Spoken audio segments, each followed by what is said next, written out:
हे प्रभु परमेश्वर, आज की इस जूम मीटिंग को हम आपके हाथ में हम सौंप देते हैं।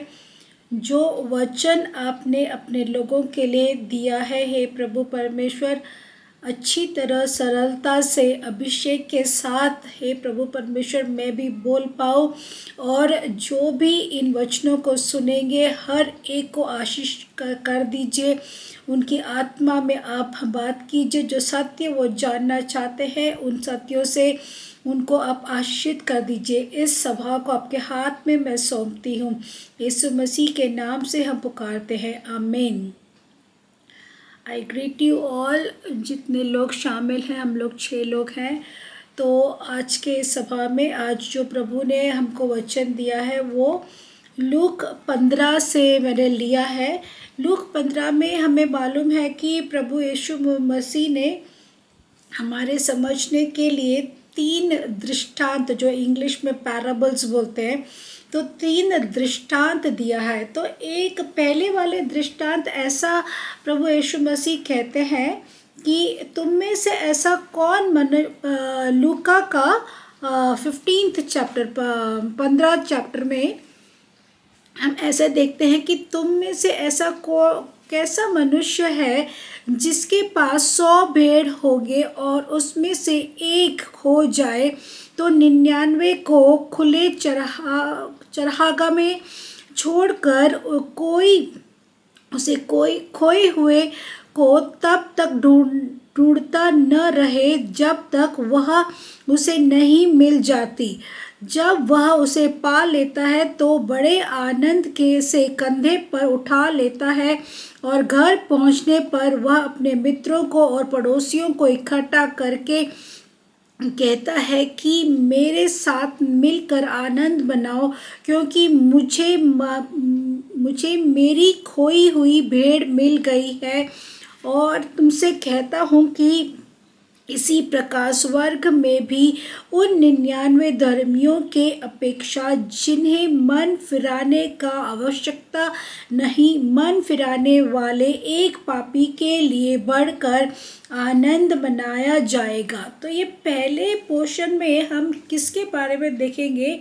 एक शेपर्ड एंड उसका जो शीप है, एक चरवाहा एंड उसका जो भेड़ है, उसके बारे में हम देखेंगे। इसके बारे में हम अच्छी तरह से अगर समझना चाहते हैं तो भजन संहिता की किताब में 23rd चैप्टर में अगर हम देखेंगे तो बहुत अच्छी तरह दाऊद ने क्या लिखा है, हे प्रभु यहोवा मेरा चरवाहा है और मुझे कुछ घटी न होगी। तो ये ऐसा है ना, इस पोर्शन को समझने के लिए प्रभु ने बहुत अच्छा एक कंपैरेटिव स्टडी दिया था। तो इस पोर्शन को समझने के लिए हमें पहले चरवाहा क्या करता है और उसके भेड़ों के लिए वो कैसी देखभाल करता है। तो ये पहला पोर्शन ऐसा बोलते हैं ना कि जब हम कहते हैं कि यहोवा मेरा चरवाहा है, तो उसमें क्या होता है ना कि प्रभु के साथ हमारा एक संबंध होता है, एक रिलेशनशिप होता है। इस रिलेशनशिप के कारण ऐसा होता है कि हमारे जीवन की जो भी ज़रूरतें हैं वो प्रभु परमेश्वर पूरा का पूरा हमें पूरी करके देता है। मुझे कोई घटी न होगी, मुझे कुछ घटी न होगी। प्रभु परमेश्वर जब हमारा चरवाहा बन जाता है, जब हम उसके भेड़ बन जाते हैं, तो हमारे अंदर क्या होता है, एक संबंध होता है। और उस संबंध के कारण प्रभु हमारे हर एक ज़रूरतों को पूरा कर देते हैं और हमारे जीवन में क्या होता है, एक राहत होती है, एक विश्राम मिलता है। तो भजन संगीता के इस 23rd में क्या हमने पूछा है, वह मुझे हरी हरी चरवाहों में बैठाता है और वह मुझे सुखदाई जल के झरने के पास ले जाता है। तो इसमें हम क्या देखते हैं ना कि वो हमारे हर तरह से वो हमारे देख रेख करता है, हमारी हर एक ज़रूरतों को देखता है। तो ये मन में रखते हुए ये जो चरवाहा है और उसके जो भेड़े हम हैं, ये आप मन में रख लीजिए। और हम दोबारा लूक में जाएंगे तो लूक में दोबारा एक पिता और उसके बेटे के बारे में हम पढ़ेंगे।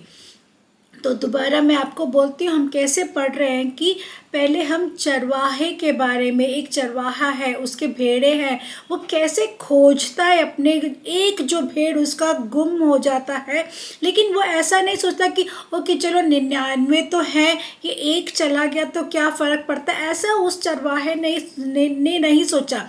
वो क्या करता है, अपने भेड़ों को ढूंढता है, भेड़ों को ढूंढ के जाता है उस एक भेड़ के लिए। तो इससे हम क्या देखते हैं ना कि इसका जो कंपैरिजन हम पढ़ते हैं भजन संगीता के 23 में, चरवाहा अपने भेड़ों के लिए क्या क्या करता है। चरवाहा और अपने भेड़ के बीच में क्या होता है, एक अच्छा संबंध होता है, एक अच्छा रिलेशनशिप होता है।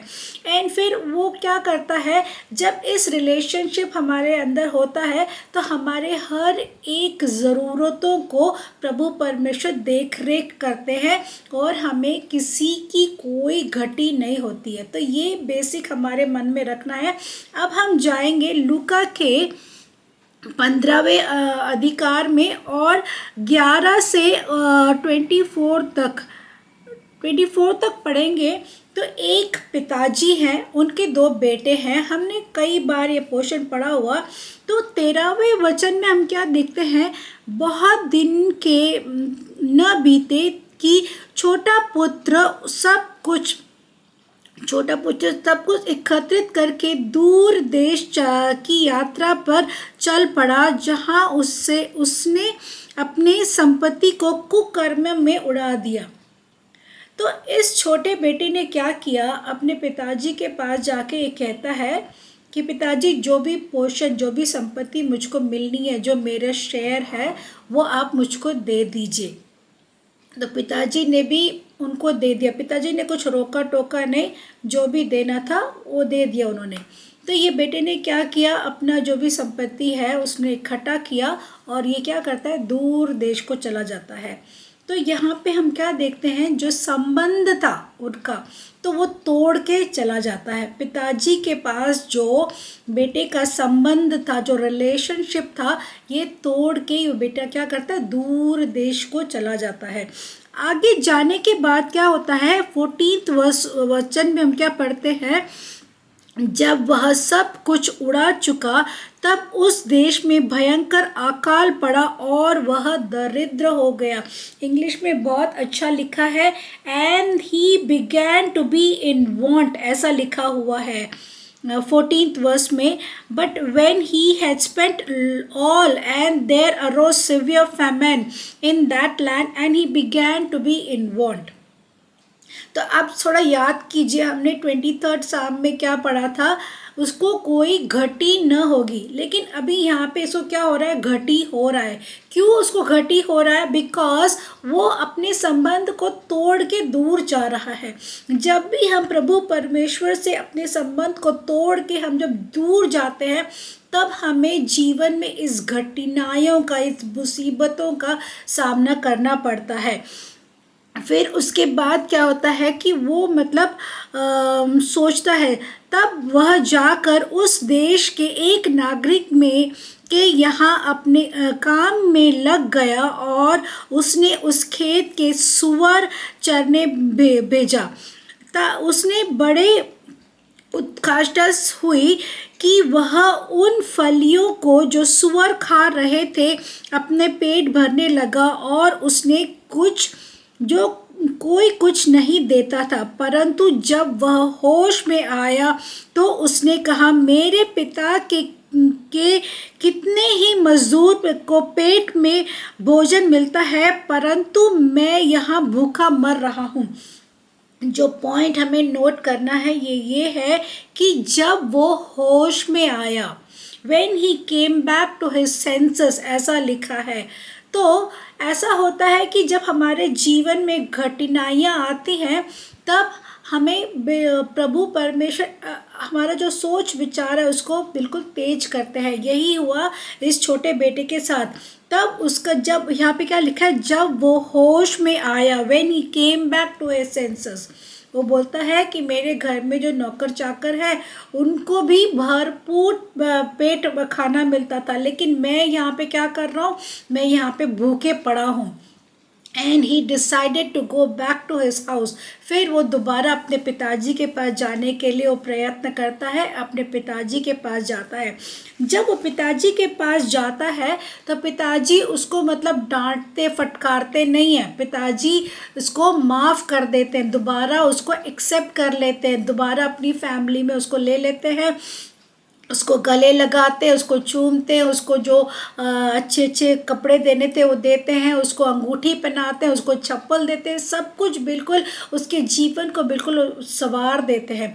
तो प्रभु परमेश्वर ऐसा बोलते हैं कि जब हम अपनी गलतियों को मान के हम लौट के आते हैं तो प्रभु हमारा जीवन दोबारा बना देते हैं। ये जो रिस्टोरेशन का मैं एक वर्ड ढूंढ रही थी, तो ऐसा लिखा है कि ज्यों का त्यों बना देते हैं प्रभु परमेश्वर, हमारे जीवन को दोबारा बांधते हैं, हमें प्रभु परमेश्वर माफ़ करते हैं और हमें दोबारा जो भी हमारे जीवन में घटियाँ थी उस घटियाओं को बिल्कुल प्रभु परमेश्वर ठीक कर देते हैं। तो आज के वचन में प्रभु ये बस यही हमको सुसमाचार सुना रहे हैं कि पहले हमने क्या देखा, चरवाहा और उसकी भेड़ें, कि चरवाहा और उसकी भेड़ों के बीच में कैसा एक संबंध होता है, उस संबंध के कारण उनको कोई कमी नहीं होती है, हर एक तरह से उनको विश्राम होता है, राहत होता है। लेकिन इस छोटे बेटे ने क्या किया, उस संबंध को तोड़ा। जब उसने उस संबंध को तोड़ा तो उसके जीवन में घटी आई, उसके जीवन में मुसीबत आई, उसको भूख लग रही थी। लेकिन फिर हम क्या पढ़ते हैं कि जब वो खुद होश में आया, when he came back to his senses, जो दोबारा अपने पिताजी के पास वो लौट के गया, तब प्रभु ने कहा कि उसके पिताजी ने उसको माफ़ी की। उसको कोई ऐसा नहीं था कि he did not have to face judgement, उसको ऐसा नहीं हुआ कि तूने क्यों किया, कहाँ गया, क्या किया, कुछ प्रश्न नहीं उससे पूछा गया। एंड उसके पिताजी ने उसको माफ़ किया, उसको रेस्टोर किया, उसके जीवन को दोबारा बांधा। तो आज हम इस लेसन से हम क्या सीखते हैं कि एक बार प्रभु परमेश्वर स्टार्टिंग में हमसे कैसे मिलने आते हैं, हमारे सेवियर की तरह आते हैं, हमारे शेपर्ड की तरह आते हैं।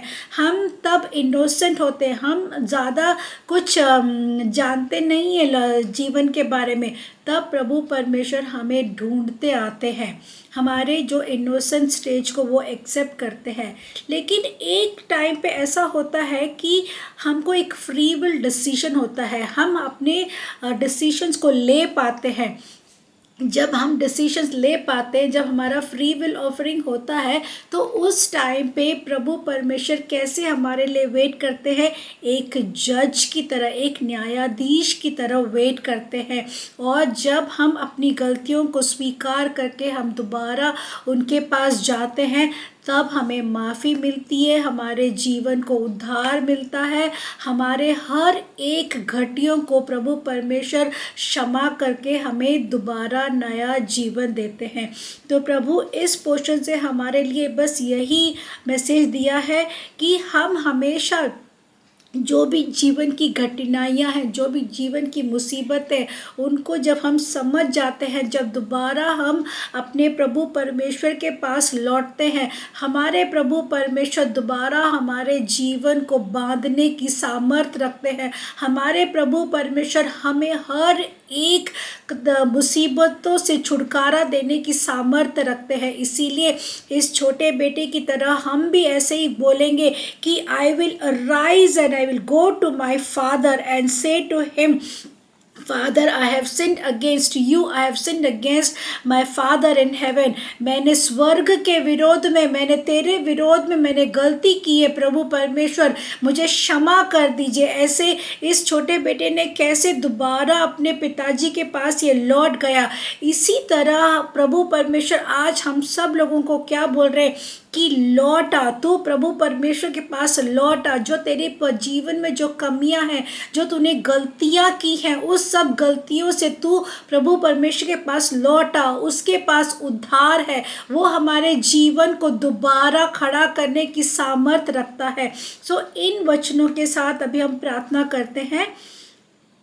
हे प्रभु परमेश्वर, आज हमने ये जो पाठ पढ़ा है, जो आपने हमें 23rd साम के द्वारा हमें जो अपनी सिखाई दी है कि तू हमारा चरवाहा है। जब हम आपके पास होते हैं, हमें किसी तरह की कोई घटी नहीं होती है। There is no lack, there is no want for your children. हे प्रभु परमेश्वर, हमारे जीवन को दोबारा बांधने की सामर्थ आप रखते हैं। हे प्रभु परमेश्वर, जिस तरह वो छोटा बेटा आपके पास दोबारा लौट आता है, अपने पिता के पास दोबारा वो छोटा बेटा लौट आता है, उसको माफ़ी मिलती है, उसको जजमेंट नहीं मिलता, उसको कोई रोकता टोकता नहीं है, उसको दोबारा उसके पिताजी स्वीकार कर लेते हैं। जो जो बेटे का जो राइट है वो सब उस बेटे को मिलता है। वो तो कहता है कि मैं एक सर्वेंट की तरह जाऊंगा, लेकिन उसके पिताजी उसको एक बेटे का स्थान देते हैं। तो हमारे स्वर्गीय पिता परमेश्वर, आप भी इसी तरह बिल्कुल ममता भरे परमेश्वर हैं। आप ही, you are a loving God, abounding in love.